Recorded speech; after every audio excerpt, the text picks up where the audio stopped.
এই মাদারসুদ হচ্ছে এক পাকিস্তান সেন। এই লটির বেটা কিছুই বোঝে না আমার বাংলা কথা। এখন ওরে কথা কিছু কিছু আমরা বুঝি, কিন্তু এই শালা বারোসুদা কিছুই বোঝে না।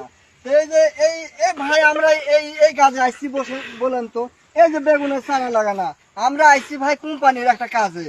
হ্যাঁ, আমার পাঠাইছে হচ্ছে এই কোম্পানির কাজে, আমরা কোম্পানির কাজ করব। এখন ওই মাদারসুদ দালাল আছে, ওই দালালের বাচ্চা আবার করেছে কি আমার আর এক দালালের কাছে পাঠাইয়া দিছে। এখানে 3 মাস পর্যন্ত ভাই আমরা বসে আছি, বুঝছেন? 3 মাস পর্যন্ত বসে থাকার পরে আমার আরেক দালালের কাছে পাঠাচ্ছে, আমার খাবার মালায়ের কাছে কোনটাকে পাঠাইয়া দিছে। বেতন ভাই আমরা পাবো না, পেটে ভাতে সমান বেতন। 3 মাস পরের কথা বলিছে। হ্যাঁ, এখন হচ্ছে কি যে 3 মাস পরে বেতন আমরা কেমন করে পাওয়ার কোনো সম্ভাবনা নাই।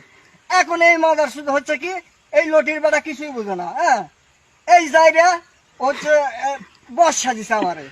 এখন বস সাজে মনে করে এই ক্যামেরা লাগান, এই যে এতটুকু ভাই, এই যে ঘাস, এই ঘাসগুলা কি উড়ান যাবে ভাই? দেখেন তো এই ভাই এই ঘাসগুলা হ্যাঁ, এতটুকু ঘাস আমরা তো চোখেও দেখি না। করছে ক্যামেরা লাগাও তোর মায়ের সুদো নদীর বেটা বেশার বেটা। হ্যাঁ, এই সারা জায়গা কিছুই বুঝে না, যতই গেলাও কিন্তু আরে ভাষা বুঝি আমরা, কিন্তু আমার ভাষা ওই লটির বেটা কিছুই বুঝে না।